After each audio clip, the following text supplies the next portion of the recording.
السلام علیکم ورحمۃ اللہ۔ الحمد للہ رب العالمین والصلاة والسلام علی اشرف الانبیاء والمرسلین، اما بعد فاعوذ باللہ من الشیطان الرجیم من ہمزہ ونفخہ ونفثہ، بسم اللہ الرحمن الرحیم۔ رب اشرح لی صدری ویسر لی امری واحلل عقدۃ من لسانی یفقہوا قولی۔ اللہم انفعنا بما علمتنا وعلمنا ما ينفعنا وزدنا علما، فبشر عباد الذين يستمعون القول فيتبعون أحسنه، أولئك الذين هداهم الله وأولئك هم أولو الألباب۔ أعوذ بالله من الشيطان الرجيم، بسم الله الرحمن الرحيم۔ والذين هاجروا في الله من بعد ما ظلموا لنبوئنهم في الدنيا حسنة ولأجر الآخرة أكبر لو كانوا يعلمون۔ والذین هاجروا فی اللہ، اور وہ لوگ جنہوں نے ہجرت کی اللہ کے راستے میں، من بعد ما ظلموا، اس کے بعد کہ ان پہ ظلم کیا گیا، لنبوئنهم فی الدنیا حسنہ، البتہ ہم ضرور جگہ دیں گے انہیں اس دنیا میں اچھی۔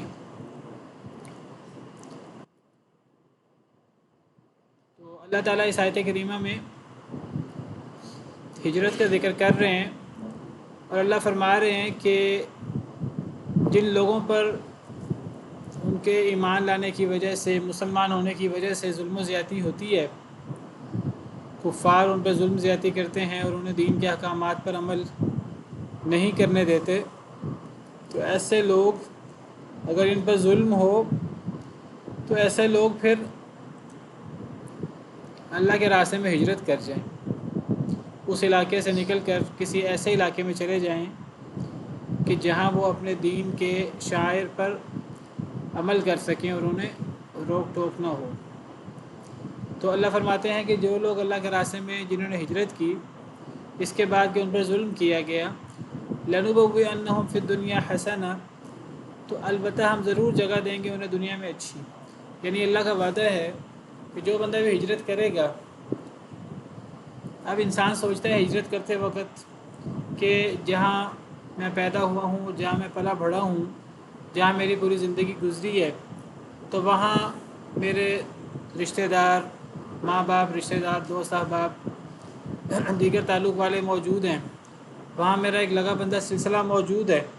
اگر میں اس کو چھوڑ کر کسی اور جگہ جاؤں گا جہاں مجھے جاننے والا کوئی نہیں ہوگا، تو وہاں میرے لیے نئے سرے سے زندگی بسر کرنا اور نئے سرے سے سلسلہ ہائے روزگار بنانا مشکل ہوگا۔ تو اللہ تعالیٰ فرماتے ہیں ایسی بات نہیں ہے۔ جو لوگ اللہ کے لیے، اللہ کے راستے میں جو ہجرت کرے، اس کے بعد کہ اس پہ ظلم کیا جائے، تو اللہ فرماتے ہیں کہ ہمارا وعدہ ہے لنبوئنہم فی الدنیا حسنہ، البتہ ہم ضرور جگہ دیں گے انہیں اس دنیا میں اچھی۔ ہم انہیں اس دنیا میں اچھی جگہ دیں گے، اچھائی دیں گے۔ اچھائی سے مراد اچھا گھر، اچھی سیٹنگ معیشت کی، اللہ اس کے ساتھ اچھا معاملہ کریں گے، اللہ اسے ہر قسم کی فراخی عطا کریں گے۔ جو اس کو دنیاوی طور پر کمی ہوگی، وہ کمی اللہ تعالیٰ آگے پوری کر دیں گے۔ جس طرح اللہ تعالیٰ دوسری آیت میں فرماتے ہیں وَمَن يُهَاجِرْ فِي سَبِيلِ اللَّهِ يَجِدْ فِي الْأَرْضِ مُرَاغَمًا كَثِيرًا وَسَعًا، جو اللہ کے راستے میں ہجرت کرے، یجد فی الارض مراغما کثیرا وسعا، تو وہ زمین میں بہت فراخی اور بہت وسعت پائے گا۔ یہ تو دنیا کی نعمتیں ہیں، تو دنیا کی نعمتیں پائے گا۔ ومن یخرج من بیتہ مہاجرا الی اللہ ورسولہ ثم یدرکہ الموت فقد وقع اجرہ علی اللہ، جہاں تک آخرت کا اجر ہے، تو اللہ فرماتے ہیں جو اللہ کے راستے میں نکلے ہجرت کرتے ہوئے، رستے میں اسے موت آ گئی، تو اللہ پر اس کا اجر واقع ہو چکا ہے، اللہ پر اس کا اجر لازم ہو چکا ہے۔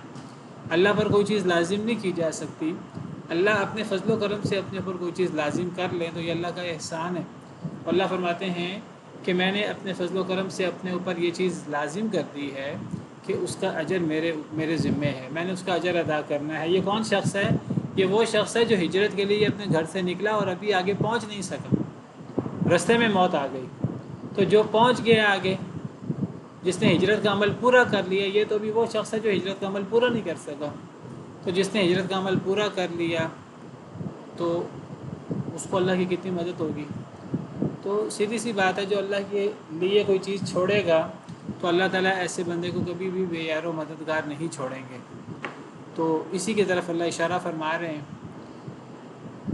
کہ اللہ کے راستے میں ہجرت کرنے پر دنیا میں بھی اچھا اجر ملتا ہے، اچھا گھر، اچھی معیشت، اچھی سیٹنگ، بہترین سیٹنگ۔ جو چیز اس کو کمی ہوگی، جو اس کو احساس ہوگا کہ مجھے کمی ہوگی، اللہ اس چیز کو بڑے اچھے طریقے سے پورا کریں گے۔ اور دنیا کا اجر اور آخرت کا اجر بھی بہت بڑا ہے، والا اجر الآخرۃ اکبر، اور البتہ آخرت کا اجر بھی بہت بڑا ہے، وہ شمار کے تار میں نہیں آ سکتا۔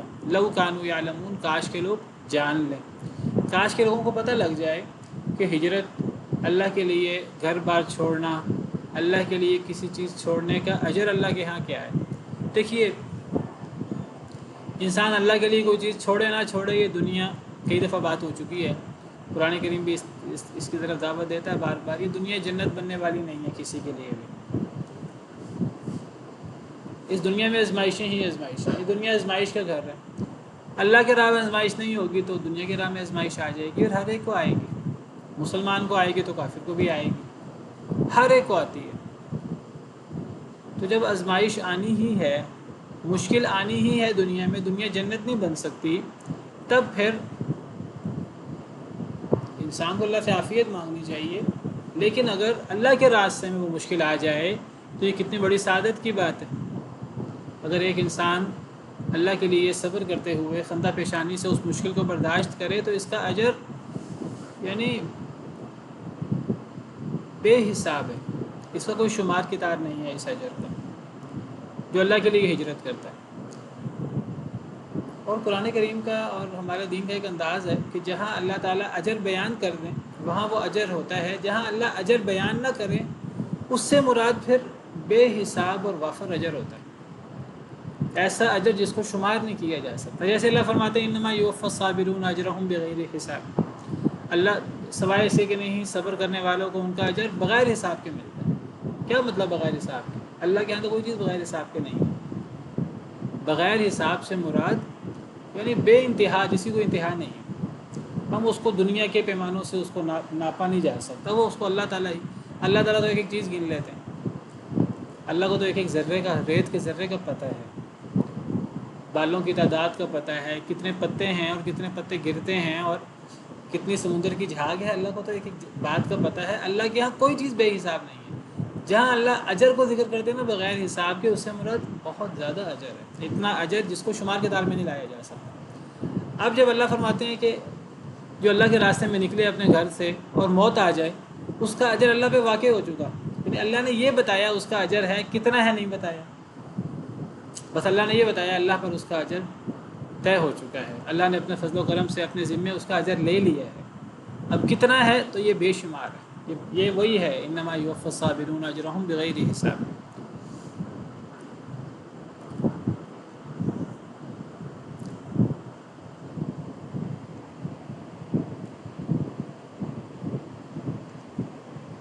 تو حدیث مبارکہ سے پتہ لگتا ہے کہ تین چیزیں ایسی ہیں جو پچھلے سارے اعمال جو یعنی معصیات ہیں، تو تین عمل ایسے ہیں جو پچھلی ساری کمیوں کوتاہیوں کو معاف کر دیتے ہیں اللہ کے فضل سے، اللہ کے حکم سے۔ تو وہ تین عمل کیا ہیں؟ ایک اسلام میں تو ایک بندہ کلمہ پڑھتا ہے، نئے سرے سے مسلمان ہوا تو پیچھے ہر چیز معاف ہو گئی۔ نمبر 2 حج، اور نمبر 3 ہجرت۔ تو ہجرت جو ہے یہ چھوٹا عمل نہیں ہے۔ آپ سمجھیے کہ اسلام تو نئے سرے سے، یعنی آپ سمجھیے کہ ایک بندہ نئے سرے سے پیدا ہوا ہے، مسلمان جو ہوتا ہے، ایک بندہ 80 سال کی عمر میں مسلمان ہو، وہ ہے کہ اب نئی زندگی شروع ہوئی ہے، پچھلی ساری کمیاں کوتاہیاں معاف ہو گئیں، بلکہ وہ نیک عمل سے بدل گئیں۔ اسی طرح حج کو لے لیجیے، حج کرنے والا، حج مبرور کرنے والا شخص ایسے جیسے وہ آج پیدا ہوا ہے۔ الحج المبرور لیس لہ جزاء الا الجنہ، اور جو بندہ حج کرتا ہے اور اس میں فلم یرفس ولم یفسق رجع کیوم ولدتہ امہ، نہ فسق و فجور کرے نہ کوئی فحش کلامی کرے، تو اس کا اجر تو وہ ایسے جیسے کہ آج وہ پیدا ہوئے۔ تو ہجرت کا معاملہ بھی ایسے ہی سمجھ لیجیے، تو بہت بڑا اجر ہے۔ کاش کہ اس اجر کو لوگ جان لیں کہ کتنا بڑا اجر ہے۔ یہ کن لوگوں کے لیے اجر ہے، اور یہ ہجرت کے لیے کس جذبے کی ضرورت ہے؟ الذین صبروا علی ربہم یتوکلون، یہ وہ لوگ ہیں جنہوں نے صبر کیا اور اپنے رب پر توکل کرنے والے لوگ ہیں۔ جو صبر نہیں کر سکتا، جو اللہ پہ توکل نہیں کر سکتا، وہ ہجرت بھی نہیں کر سکتا۔ ہجرت کرنے کے لیے صبر اور اللہ پہ توکل کی بڑی ضرورت ہے۔ مشکلات آئیں گی، جب اجر اتنا بڑا ہے تو مشکل اتنی بڑی ہے تو اجر بھی اتنا بڑا ہے، اور مشکل آنے سے پہلے اپنے آپ کو ذہنی طور پر آمادہ کرنا ایک بہت مشکل کام ہے، اور ذہنی طور پر آمادہ کرنے کے لیے اللہ پر انتہا درجے کا اعتماد ضروری ہے، اللہ پر انتہا درجے کا توکل ضروری ہے۔ یہ توکل ہوگا اللہ رب العالمین پر، اللہ کی ذات پر یہ اعتماد ہوگا تو انسان اپنے آپ کو ذہنی طور پر تیار کر سکے گا۔ تو یہ وہ لوگ جو صبر کرتے، جنہوں نے صبر کیا اور اپنے رب پر توکل کرتے ہیں۔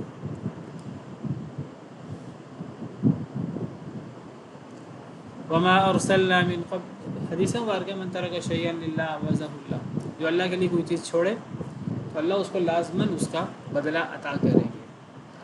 وما ارسلنا من قبلک الا رجالا نوحی الیہم، اور نہیں ہم نے بھیجے آپ سے پہلے مگر مرد، ہم وحی کرتے تھے ان کی طرف۔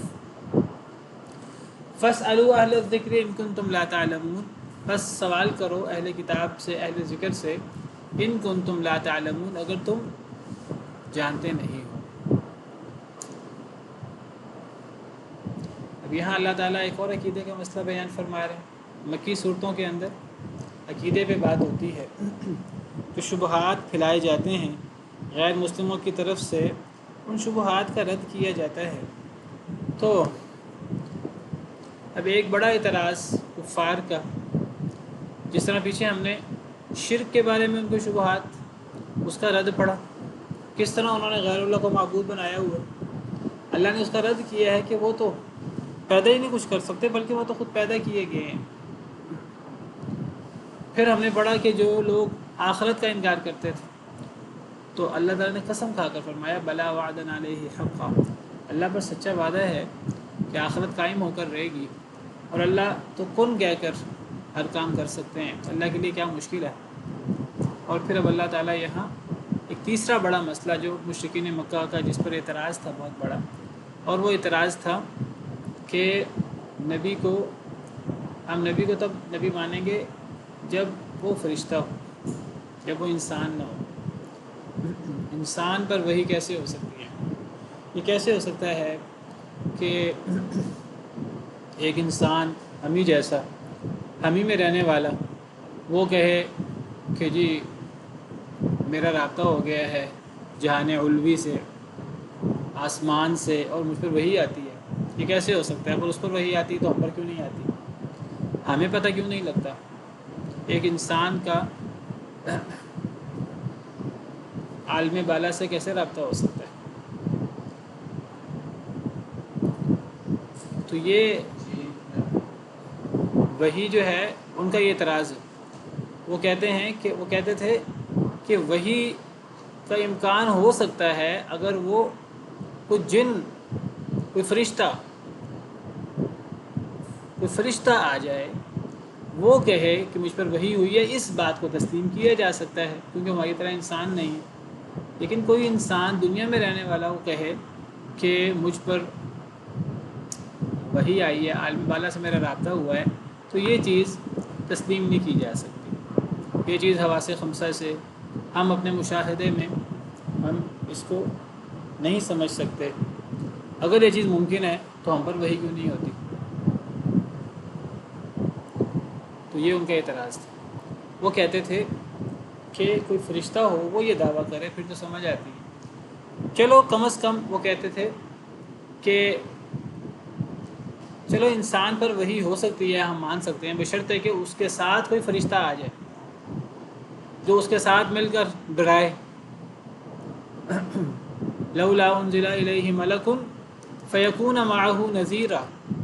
وہ کہتے تھے کہ چلو ہم بشر کو بھی نبی مان لیں گے، بڑا احسان کریں گے، ہم بشر کو بھی نبی مان لیں گے بشرطے کہ اس کے ساتھ کوئی فرشتہ ہو جو لوگوں کو بتائے کہ یہ اللہ کا نبی ہے، جو اس کی تائید کرے. وقالوا ما لهذا الرسول يأكل الطعام ويمشي في الاسواق. وہ کہتے تھے، سورہ فرقان آیت نمبر 7، وہ کہتے تھے اس رسول کو کیا ہے کہ کھانا کھاتا ہے عام لوگوں کی طرح، کھانا کھاتا ہے، لوگ ہم بھی کھانا کھاتے ہیں، یہ بھی کھانا کھاتے ہیں. ویمشی فی الاسواق، بازاروں میں چلتا ہے، ہم بھی بازاروں میں چلتے ہیں، یہ بھی چلتا ہے، یہ ہماری طرح ہی ہے، تو یہ نبی کیسے ہو سکتا ہے؟ لولا انزل الیہ ملک، اس پر کوئی فرشتہ کیوں نہیں اترا؟ فیکون معہ نذیرا، وہ اس کے ساتھ مل کر لوگوں کو ڈرائے. تو یا تو فرشتہ نبی ہو، انسان نبی نہیں ہو سکتا، یا پھر کم از کم اس کے ساتھ کوئی فرشتہ ہو تائید کرنے کے لیے یا ڈرانے کے لیے.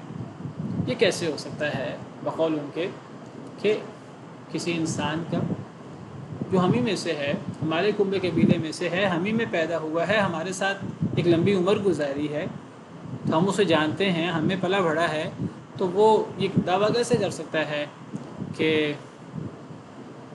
اس پر وحی آنا شروع ہو گئی ہے؟ ہم اس کو کیسے مان سکتے ہیں اس دعوے کو؟ یہ ان کا سوال ہے، یہ ان کا اعتراض ہے. اور یہ اعتراض صرف قریش کا نہیں ہے، یہ اعتراض سب سے پہلے سیدنا نوح علیہ السلام کی قوم نے ان پر کیا.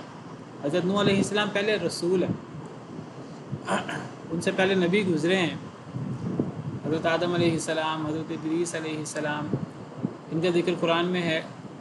حضرت شیس کے بارے میں کہا جاتا ہے آدم کے بیٹے، وہ بھی نبی ہیں، اللہ کو پتہ ہے. اور تو حضرت نوح علیہ السلام پہلے رسول ہیں، اور حضرت نوح علیہ السلام پر سب سے پہلے یہ اعتراض ہوا کہ وہ بشر کیوں ہیں. ما ھذا الا بشر مثلکم یأکل مما تأکلون منہ ویشرب مما تشربون. ما ھذا الا بشر مثلکم یرید ان یتفضل علیکم. حضرت نوح علیہ السلام پر اعتراض ہوا کہ اس سے کیا ہے، یہ تو ایک تمہارے جیسا ایک انسان ہے، یہ تم پر نبوت کے دعوے کے ذریعے تمہارے اوپر حاکم بننا چاہتا ہے، تمہارے اوپر فضیلت حاصل کرنا چاہتا ہے، نبوت کا دعویٰ کر کے. تو ایک بشر کیسے نبی ہو سکتا ہے، کیسے رسول ہو سکتا ہے؟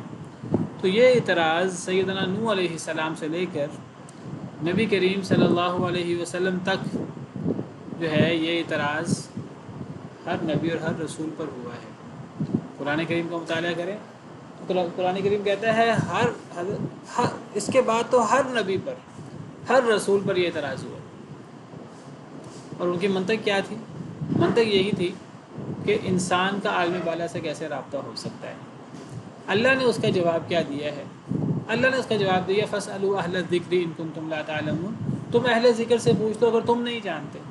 اگر تم جاہل ہو پچھلے نبیوں رسولوں کی تاریخ سے، تو جو لوگ ذکر والے ہیں، جن لوگوں پر کتابیں اتری پہلے اور جن کو تم عالم سمجھتے ہو، جن کو تم پڑھے لکھے سمجھتے ہو، قریش امی کہلواتے تھے، یہود نصارہ انہیں امی کہتے تھے، تو وہ یہود و نصارہ کو اہل کتاب سمجھتے تھے، پڑھا لکھا سمجھتے تھے. تو اللہ تعالیٰ فرماتے ہیں تم چلو اہل کتاب سے پوچھ لو، اہل ذکر سے پوچھ لو، ان سے پوچھ لو کہ پہلے نبی کیا تھے، کیا پہلے نبی فرشتے ہوتے تھے؟ اور اگر پہلے نبی فرشتے ہوتے تھے تو پھر ٹھیک ہے، پھر تمہاری بات صحیح ہے، اسے بھی فرشتہ ہونا چاہیے. اگر پہلے نبی بھی انسان تھے تو پھر نبی کریم صلی اللہ علیہ وسلم کے انسان ہونے میں کیا اعتراض ہے؟ یہ اللہ کا جواب ہے، پچھلے نبی وہ بھی انسان تھے. نبی صلی اللہ علیہ وسلم نے فرمایا قرآن کریم میں اللہ نے ذکر کیا قل ما کنت بدعا من الرسل، کہہ دیجیے میں کوئی نیا رسول نہیں ہوں، کوئی رسولوں میں نئی بدعت نہیں ہوں، یعنی کوئی نئے قسم کا رسول نہیں ہوں، میں ویسے ہی رسول ہوں جیسے پہلے رسول آتے رہے. پہلے بھی انسان رسول آتے رہے تو میں بھی انسان رسول ہوں. لیکن یہ جو اعتراض ہے ہمیشہ سے سیدنا نوح علیہ السلام سے لے کر آج تک کفار کا، اس اعتراض کا جواب ویسے کیا ہے؟ اگر یہ عقلی اعتراض ہو، اس کا عقلی جواب کیا ہے؟ وہ کہتے ہیں کہ جی انسان جو ہے، انسانوں کا عالم بالا سے رابطہ نہیں ہو سکتا. اگر عالم بالا سے رابطہ ہو سکتا ہے، کوئی انسان عالم بالا سے رابطہ کر سکتا ہے، تو پھر ہمارا بھی رابطہ ہونا چاہیے. اس کا کیا منطقی عقلی جواب ہو سکتا ہے؟ جی السلام علیکم۔ وعلیکم السلام ورحمۃ اللہ وبرکاتہ۔ استاد محترم، آپ نے کہا تھا نا کہ یہ انسان کا عالم والا سے رابطہ نہیں ہوتا ہے، بلکہ یہ اللہ تعالیٰ جس کو چاہے رسول بنائے، جس کو چاہے چنے تو وہی رسول بن سکتا ہے، یہ انسان کا کوئی اس میں انتقال نہیں ہے۔ بالکل صحیح ہے۔ اصل میں اس کا جواب یہ ہے، یعنی اگر وہ کفار کہتے تھے کہ انسان کا رابطہ کیسے ہو سکتا ہے، تو بات ٹھیک ہے ان کی، انسان کا رابطہ نہیں ہو سکتا۔ انسان کا رابطہ تو تب ہو جب کسی انسان کے پاس کوئی مافوق الفطرت طاقت ہو، کوئی سپر پاور ہو۔ سپر پاور تو نہیں ہے، خدائی اختیارات تو اللہ کے پاس ہے۔ تو کسی نبی کا یہ دعویٰ بھی نہیں ہے کہ میں جب چاہوں رابطہ کر لوں۔ کسی نبی کا رابطہ نہ، کہ کوئی نبی یہ دعویٰ کرتا ہے کہ میں جب چاہوں عالم بالا میں اللہ سے رابطہ کر لوں، فرشتوں سے رابطہ کر لوں، دوسرے سیاروں میں رابطہ کر لوں۔ کسی نبی کا یہ دعویٰ نہیں۔ ہاں، نبی کا دعویٰ یہ ہوتا ہے کہ اللہ مجھ پہ وحی نازل کرتے ہیں۔ بات بالکل چینج ہو جاتی ہے۔ دیکھیے، ایک ہے کہ انسان کیا کر سکتا ہے اور ایک ہے اللہ کیا کر سکتا ہے، بالکل بات چینج ہے۔ زمین و آسمان کا فرق ہے دونوں کا۔ اس بات کو اس انداز سے لے لیجئے، کسی رسول نے یہ دعویٰ نہیں کیا کہ میں اللہ سے رابطہ کر سکتا ہوں۔ رسول کا دعویٰ یہ ہوتا ہے کہ اللہ نے مجھے نبی بنایا، اللہ نے مجھے رسول بنایا، اللہ نے مجھ پہ وحی کی ہے۔ جب بات اللہ کی آ گئی ہے تو بات ختم ہو گئی۔ ہاں، اب آپ یہ کہیں کہ اللہ یہ کام نہیں کر سکتے، اللہ کی قدرت پر اعتراض ہے۔ ہاں، یہ سوال کیا جا سکتا ہے کہ اس بات کی کیا دلیل ہے کہ اللہ نے آپ سے رابطہ کیا۔ ٹھیک ہے، اللہ تو سب کچھ کر سکتا ہے۔ جو اللہ زمین و آسمان کو پیدا کر سکتا ہے، جو اللہ بڑے سے بڑا کام کر سکتا ہے، علی کل شیء قدیر ہے، فعال لما یرید ہے، کن کہہ کر ہر کام کر دیتا ہے۔ جس اللہ کی صفات اسماء حسنہ ہیں، صفات علیہ ہیں، تو وہ اللہ سب کچھ کر سکتا ہے۔ ہاں، اب کسی شخص کا یہ کہنا اللہ کا مجھ سے رابطہ ہے، اس کی دلیل کیا ہے؟ یا تو کسی نے دیکھا ہو اس کو، یا تو کسی نے اس کا مشاہدہ کیا ہو، یا کسی نے اس کو سنا ہو۔ نہ کوئی دیکھتا ہے، نہ کوئی سنتا ہے۔ اب کیسے بات تسلیم کی جائے؟ اگر کوئی یہ اعتراض کرے، دیکھیں، وہ جو ان کا سوال ہے، ان کا اعتراض ہے کہ کسی انسان کا عالم والا سے رابطہ نہیں ہو سکتا، تو اس کا جواب یہ، انسان کا تو ہے ہی نہیں، وہ تو اللہ کا ہے۔ اللہ وحی نازل کرتے ہیں، اللہ وحی کرتے ہیں، اللہ کا رابطہ ہو سکتا ہے۔ اب اگر کوئی اعتراض کرے آگے سے کہ ہمیں کیسے پتہ لگے گا کہ اللہ کا رابطہ ہوا ہے اس سے، اور اللہ کا اس سے کیوں ہوا، اللہ کا ہم سے کیوں نہیں ہوا، اگر کوئی یہ اعتراض کرے تو اس کا کیا جواب ہوگا؟ میں پہلے اس پہ تفصیل سے بات کر چکا ہوں اس موضوع پر۔ معجزے، اس کا جواب ہے کہ پھر نبی اللہ کے حکم سے معجزہ پیش کرتا ہے۔ نبی پھر اللہ کے حکم سے بینات پیش کرتا ہے، دلائل پیش کرتا ہے، جو اس بات کی دلیل ہوتی ہیں کہ اللہ کا اس نبی سے رابطہ ہے۔ نبی کے ہاتھ پہ اللہ کے حکم سے معجزے ظہور پذیر ہوتے ہیں۔ سیدنا عیسیٰ علیہ السلام اللہ کے حکم سے مردوں کو زندہ کر دیتے تھے، یہ ان کا معجزہ تھا، ان کے رسول ہونے کی دلیل تھی۔ اللہ نے بچپن میں ان کو بلوا دیا، یہ ان کا معجزہ تھا، اللہ کے حکم سے تھا، اس میں ان کا ذاتی کمال نہیں تھا۔ سیدنا موسیٰ علیہ السلام کے ہاتھ پہ عصائے موسیٰ، ید بیضا اور دیگر نشانیاں بڑی بڑی، دیگر انبیاء و رسول، اسی طرح نبی کریم صلی اللہ علیہ وسلم، وہ معجزات اس بات کی واضح دلیل ہیں کہ نبی کریم، آپ اشارہ کرتے ہیں اللہ کے حکم سے چاند دو ٹکڑے ہوتا ہے، اقتربت الساعۃ وانشق القمر، اور بہت ساری نشانیاں ہیں، بہت سارے دلائل ہیں۔ درخت، شجر، حجر سلام کرتے تھے آپ کو۔ قرآن کریم معجزہ خالدہ آج تک قائم ہے، قیامت تک۔ تو یہ چیلنج ہے، یہ اللہ کا کلام ہے، اور یہ کوئی بندہ کہ نہیں اللہ کا کلام نہیں ہے تو اس ایسا کلام بنا کے لے آئے۔ بہت سارے معجزات ہیں جو نبی صلی اللہ علیہ وسلم کے نبوت کی، رسالت کی دلیل ہے۔ اب یہ جب یہ طے ہو گیا کہ اللہ وحی کر سکتے ہیں، اب اللہ نے نبی صلی اللہ علیہ وسلم پر وحی کی ہے، معجزات سے اس کا پتہ لگ گیا، دیگر انبیاء کرام علیہ السلام پر اللہ نے وحی کی ہے۔ اب ان کا یہ اعتراض ہے، ہم پر وحی کیوں نہیں ہوتی؟ بھئی تم بدبخت لوگ ہو، تم گناہ گار لوگ ہو، اللہ تمہیں کیوں بطور نبی، بطور رسول چنے گا؟ اللہ اعلم حیث یجعل رسالتہ، اللہ کو زیادہ پتہ ہے اللہ نے کس کو اپنا نبی بنانا ہے، کس کو اپنا رسول بنانا ہے۔ اللہ پہلے جائزہ لیتے ہیں، پھر اللہ تعالیٰ نبی اور رسول بناتے ہیں۔ تو اب اللہ تعالیٰ فرماتے ہیں، یہ تو عقلی جواب میں نے آپ کو دیا ہے، اللہ تعالیٰ نے قرآن کریم میں مختلف جواب دیے ہیں۔ ایک جواب تو اللہ نے یہ دیا ہے کہ یہ سمجھنا کہ بشر پر رسالت اور نبوت نہیں آ سکتی، یہ اعتراض غلط ہے۔ اللہ تعالیٰ بشر سے رابطہ کر سکتے ہیں۔ قالت لهم رسلهم ان نحن الا بشر مثلكم ولكن الله يمن على من يشاء من عباده، سورہ ابراہیم میں اللہ تعالیٰ نے کفار کا یہ اعتراض ذکر کیا ہے۔ اللہ تعالیٰ بالعموم ذکر کرتے ہیں قوموں کا، کہ قوموں والے اعتراض کرتے رہے کہ ہم ان کو اس لیے نہیں مانتے کہ یہ بشر ہیں، تو ان نحن الا بشر مثلنا، تم ہمارے جیسے بشر ہو، ہم تمہیں نبی نہیں مان سکتے۔ تو رسولوں نے جواب دیا، بالعموم رسولوں کا جو جواب ہوتا تھا وہ کیا ہوتا تھا؟ ان نحن الا بشر مثلکم ولکن اللہ یمن علی من یشاء من عبادی، ہم تمہارے جیسے بشر ہی ہیں، اللہ اپنے بندوں میں سے جس پر چاہے احسان کر کے وہی کر دے، اللہ کے لیے تو کوئی پابندی نہیں ہے۔ ہمارا یہ دعویٰ ہی نہیں ہے کہ ہم رابطہ کر سکتے ہیں، ہمارا دعویٰ تو یہ ہے اللہ کے حکم سے کہ اللہ احسان کرتے ہیں اپنے بندوں میں سے جس پر اللہ چاہتے ہیں۔ یہاں جو دلیل دی گئی ہے، یہاں جو جواب دیا گیا ہے، وہ جواب یہ دیا گیا ہے کہ اہل کتاب یہود و نصارہ سے پوچھ لو، اگر تمہیں نہیں پتہ تمہیں بھی پتہ ہے، کیونکہ مشرکین اپنے آپ کو دین ابراہیمی کا حامل کہتے تھے۔ تو حضرت ابراہیم علیہ السلام کیا تھے؟ انسان تھے، کہ وہ انسانوں کے علاوہ کوئی اور مخلوق تھے، فرشتے تھے، وہ انسان تھے۔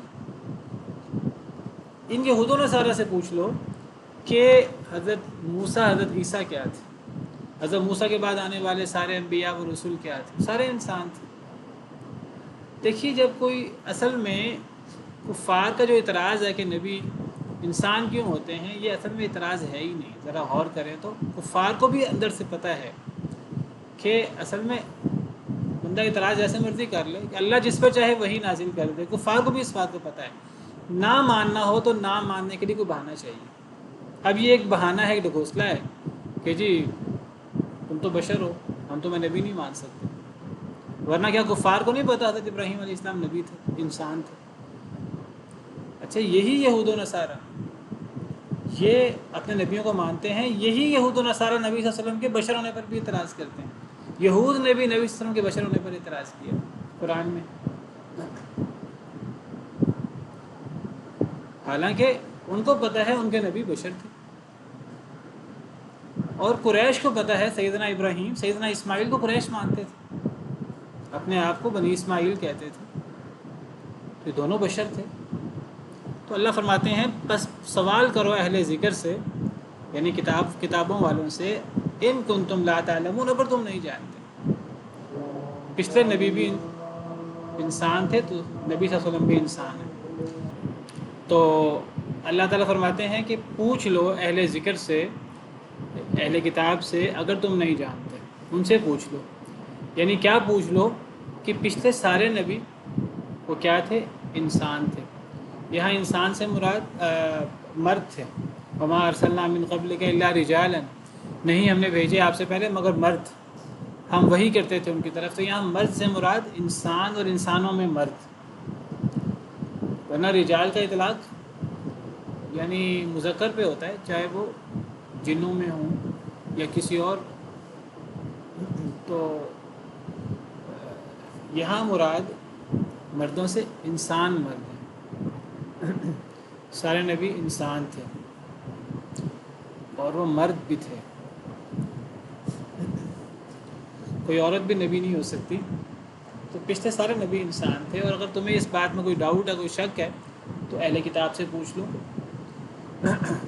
حضرت موسیٰ، حضرت عیسیٰ کیا تھے، دیگر انبیاء کرام علیہم السلام کیا تھے، بالبینات والزبر، دلائل کے ساتھ اور صحیفوں کے ساتھ۔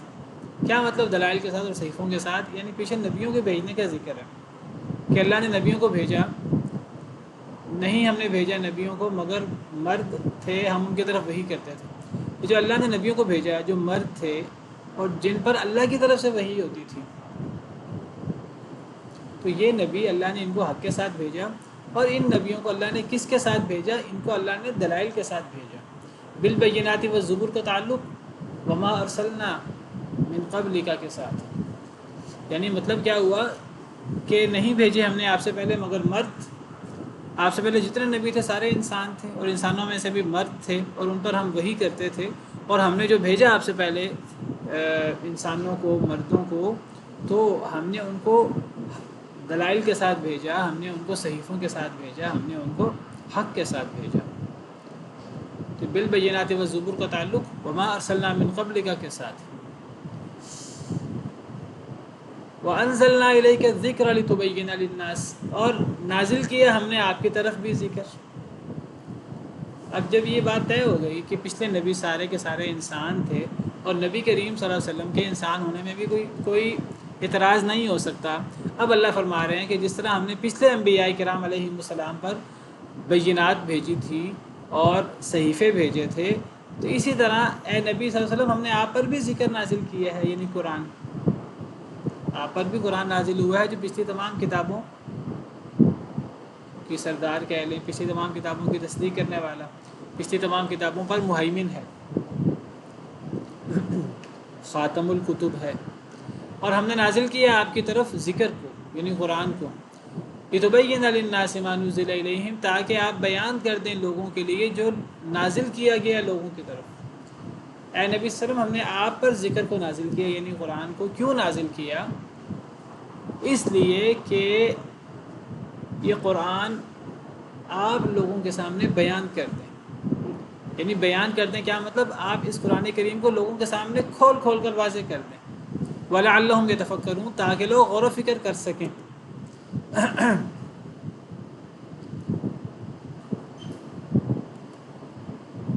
تاکہ لوگ غور و فکر کر سکیں۔ علیکم السلام۔ اس سے کیا پتہ لگا؟ اس سے پتہ لگتا ہے کہ اصل میں صرف کتاب اور وحی اکیلی وہ کافی نہیں ہوتی، اس کتاب کی تفہیم بہت ضروری ہے، اس کتاب کی تعلیم بہت ضروری ہے، اس کتاب کو سکھانا بہت ضروری ہے۔ اللہ نے کبھی بھی کتاب کو نہیں بھیجا کسی قوم میں، صرف کتاب کو۔ اگر اللہ نے کسی قوم میں صرف کتاب بھیجنی ہوتی اور وہ کتاب کافی ہوتی، تو اللہ تعالیٰ کتاب کو کسی پہاڑ کی چوٹی پر، کسی ایسی جگہ پر نازل کر دیتے، اور اللہ تعالیٰ کسی طریقے سے لوگوں کے دلوں میں ڈال دیتے، جاؤ فلاں جگہ تمہاری کتاب پڑھی ہے، وہاں سے لے آؤ۔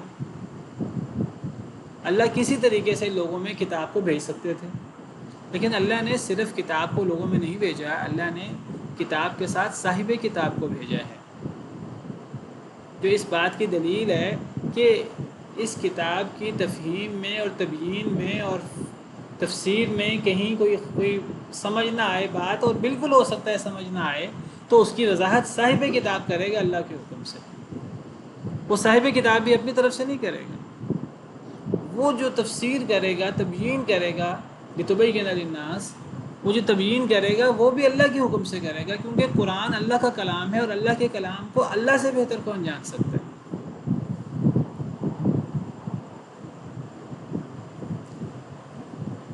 اب اگر اللہ تعالیٰ قرآن کی تفسیر قرآن میں ہی نازل کر دیتے تو پھر اس کی مزید تفسیر کی ضرورت پڑتی، اس کی مزید تفسیر بھی اللہ تعالیٰ کتاب میں ہی نازل کر دیتے، اس کی مزید تفسیر کی ضرورت پڑتی۔ تو اللہ نے کتاب کے ساتھ صاحب کتاب بھیجا ہے، اور قرآن کریم کو اللہ نے تقریباً 23 سال کے عرصے میں نازل کیا ہے۔ 23 سال کے عرصے میں کیوں نازل کیا؟ نبی صلی اللہ علیہ وسلم کی پوری نبوی زندگی وہ قرآن سے شروع ہو کر قرآن پر ہی ختم ہوتی ہے۔ جیسے ہی قرآن نازل ہونا شروع ہوتا ہے، آپ نبی اور رسول اللہ آپ کو بنا دیتے ہیں، اور جب قرآن کی تکمیل ہو جاتی ہے اور آخری آیات اترتی ہیں تو آپ کے آنے کا مقصد بھی پورا ہو جاتا ہے۔ تو 23 سالہ نبوی زندگی میں آپ نے قرآن کریم کی اپنے اقوال، اپنے افعال، اپنی تقریروں کے ذریعے آپ نے ہر لمحہ آپ کی زندگی، پوری زندگی قرآن کی تبیین اور قرآن کی تفسیر ہی ہے۔ آپ چلتے پھرتے قرآن تھے۔ اسی لیے سیدہ عائشہ رضی اللہ تعالیٰ عنہ سے کسی نے پوچھا کہ نبی صلی اللہ علیہ وسلم کا اخلاق کیا تھا، نبی صلی اللہ علیہ وسلم کا طریقہ کار کیا تھا، آپ کی عادات مبارکہ کیا تھی؟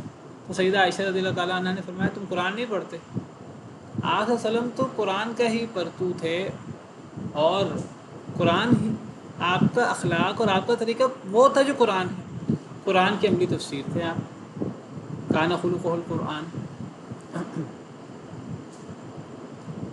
تو نبی صلی اللہ علیہ وسلم کی بنیادی ذمہ داری قرآن کی تفسیر. تو اس سے پتہ لگتا ہے قرآن کی منمانی تفسیر نہیں کی جا سکتی. قرآن کی وہی تفسیر حجت ہوگی جو نبی صلی اللہ علیہ وسلم کریں گے. نبی کریم صلی اللہ علیہ وسلم یہ حدیث مبارکہ میں آ جائے یا آپ کے شاگرد صحابہ کرام آپ سے سیکھ کر قرآن کی تفسیر کر دیں. صحابہ کرام کی تفسیر بھی حجت ہے کیونکہ وہ نبی صلی اللہ علیہ وسلم سے سیکھی ہوئی ہوتی ہے. صحابہ کبار تابعین جس کو تفسیر بالماثور کہتے ہیں. فلاں آیت کی تفسیر فلاں صحابی نے کیا کی، فلاں کی تفسیر فلاں صحابی نے کیا کی، فلاں کی تفسیر فلاں حدیث میں کیا ہے، فلاں آیت کی تفسیر فلاں آیت میں کیا ہے. یہ تفسیر بالماثور ہے اور یہ تفسیر کا بہترین طریقہ کار ہے. اس سے بہتر تفسیر کوئی نہیں ہو سکتی، کیونکہ نبی کو بھیجنے کا مقصد قرآن کی تفہیم ہے اور نبی صلی اللہ علیہ وسلم کی جتنی احادیث ہیں وہ قرآن کی تفسیر ہے. تو یہ نبی صلی اللہ علیہ وسلم کو دنیا میں بھیجنے کا یعنی مختصر مقصد بیان ہوا ایک جملے میں کہ آپ قرآن کی تبیین کریں. وَأَنزَلْنَا إِلَيْكَ الذِّكْرَ لِتُبَيِّنَ لِلنَّاسِ. ہم نے آپ پر قرآن کے کئی نام ہیں، ذاتی نام 5 ہیں، جس میں ایک نام قرآن ہے، ایک نام کتاب ہے، ایک نام فرقان ہے، ایک نام ذکر ہے اور ایک نام تنزیل ہے. تو یہاں ذکر سے مراد قرآن. ہم نے آپ پر ذکر یعنی قرآن کو نازل کیا. قرآن کو اللہ نے قرآن بھی کہا ہے، کتاب بھی کہا ہے، ذالک الکتاب لا ریب فیہ. قرآن کو اللہ نے فرقان بھی کہا ہے، تبارک الذی نزل الفرقان علی عبدہ. اور قرآن کو اللہ نے ذکر بھی کہا ہے جیسے یہاں اور انا نحن نزلنا الذکر و انا لہ لحافظون. اور قرآن کو تنزیل بھی کہا گیا ہے. تو ہم نے آپ پر ذکر یعنی قرآن کو اس لیے نازل کیا تاکہ آپ اے نبی صلی اللہ علیہ وسلم آپ ایسے لوگوں کے سامنے بیان کرتے ہیں. یہ نبی صلی اللہ علیہ وسلم کا یعنی جو آپ کی جو زندگی کا مقصد تھا، فرض منصبی تھا، ایک جملے میں وہ قرآن کی تبیین تھا. بعض آیات میں اللہ نے 4 کام ذکر کیے نبی صلی اللہ علیہ وسلم کے، وہ چاروں کام اس کی تفسیر ہے اس ایک جملے کی. وہ 4 کام اللہ فرماتے ہیں یتلو علیہم آیاتہ ویزکیہم ویعلمہم الکتاب والحکمہ. کہ نبی کا کام کیا ہے؟ لقد من اللہ علی المؤمنین اذ بعث فیہم رسولا من انفسہم یتلو علیہم آیاتہ. قرآن کریم کی آیات کی تلاوت. ویزکیہم قرآن سے لوگوں کا تزکیہ، قرآن اور قرآن کی تشریح حدیث سے. وَيُعَلِّمُهُمُ الْكِتَابَ وَالْحِكْمَةَ اور لوگوں کو کتاب سکھانا اور لوگوں کو حکمت سکھانا یعنی قرآن کی تفسیر حدیث وہ سکھانا. تو وہاں 4 فرائض منصبی بیان کیا، یہاں ایک بیان کیا. یہ ایک کی وضاحت وہ 4 ہیں اور وہ 4 کا خلاصہ ایک ہے. اور یہ جو ایک ہے جو نبی صلی اللہ علیہ وسلم نے قرآن کی تبیین کرنی ہے، یہ ایک بھی اللہ کی طرف سے ہے. جیسے سورہ قیامہ میں اللہ فرماتے ہیں لا تحرک به لسانک لتعجل به ان علینا جمعه وقرآنہ فاذا قرأناه فاتبع قرآنہ ثم ان علینا بیانہ.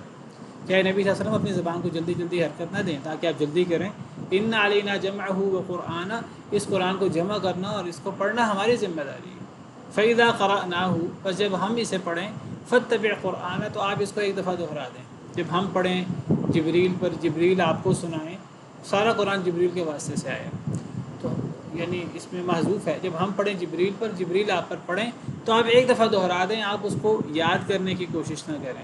جبریل کے پڑھتے پڑھتے آپ یاد کرنے کی کوشش نہ کریں، وہ یاد کروانا ہماری ذمہ داری ہے. ثم ان علینا بیانہ، پھر اس کے بیان کی ذمہ داری بھی ہماری ہے، اس کی تفسیر کی ذمہ داری بھی ہماری ہے. وہ اللہ نے تفسیر نازل کی نبی صلی اللہ علیہ وسلم پر، اور نبی صلی اللہ علیہ وسلم نے اپنے قول و فعل تقریر کے ذریعے اپنی 23 سالہ نبوی زندگی میں صحابہ کرام کو قرآن کی تفسیر سکھائی ہے. آپ کی پوری نبوی زندگی قرآن کی تفسیر ہے. اس سے پتہ لگتا ہے کہ صرف کتاب اکیلی کافی نہیں ہوتی، ساتھ صاحب کتاب کی ضرورت ہوتی ہے جو کتاب کی تفسیر اور تبیین کر سکے اللہ کے حکم سے، اپنی مرضی سے نہیں.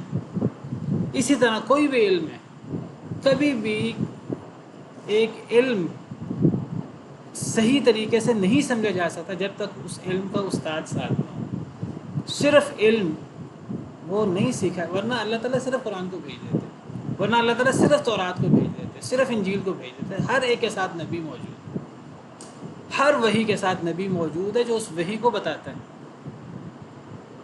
اب آپ دیکھیے حضرت عثمان رضی اللہ تعالیٰ عنہ نے مصاحف تیار کیے تھے، ہر مصحف کے ساتھ قاری بھیجا تھا، کیونکہ مصحف کو پڑھنا ہی ممکن نہیں ہوتا کئی لوگوں کے لیے، پڑھ لیا جائے پھر سمجھنا، 10 مسئلے ہوتے ہیں۔ تو ہر مصحف کے ساتھ ایک قاری تھا جو بتاتا تھا کہ کیسے پڑھنا ہے، وہ قرآن کا عالم ہوتا تھا۔ ہر علم آپ کو پتہ مختلف علوم ہیں، تفسیر، حدیث، فقہ، گرامر، مختلف علوم ہیں، اصول، یہ علوم تو موجود ہے کتابوں میں، پہلے بھی موجود تھے، آج بھی موجود ہے، ان علوم میں کوئی کمی نہیں ہوئی، علماء میں کمی ہو گئی ہے۔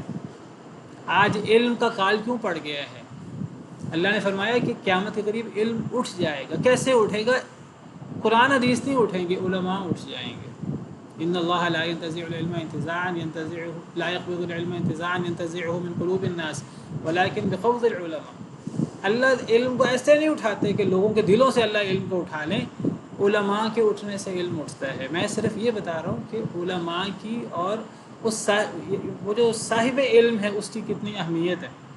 قرآن کا تو صاحب قرآن تو نبی ہے، اللہ کا معصوم ہے، لیکن جو علوم اس کے بعد ہیں آگے، وہ جو صاحب علم ہوتے ہیں وہ نبیوں کے وارث ہوتے ہیں، معصوم نہیں ہوتے۔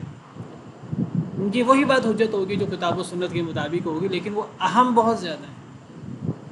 یعنی تفسیر مفسر کے بغیر نہیں سیکھی جا سکتی، حدیث محدث کے بغیر نہیں سیکھی جا سکتی، فقہ فقیہ کے بغیر نہیں سیکھی جا سکتی، گرامر کی کتاب سے نہیں سیکھی جا سکتی، اصول کی کتاب سے نہیں سیکھا جا سکتا جب تک کہ علماء سے وہ نہ سیکھا جائے۔ من لیس لہ امام فامامہ الشیطان، جس کا امام نہ ہو اس کا امام شیطان ہوا کرتا ہے، اس کا استاد شیطان ہوا کرتا ہے۔ جو کتابوں سے علم حاصل کرتا ہے اس کے پاس اساتذہ سے علم حاصل نہیں کرتا، اس کی خطائیں اس کی صحیح باتوں سے زیادہ ہوتی ہیں۔ خطأہ اکثر من صوابہ، مشہور مقولہ ہے علماء کے۔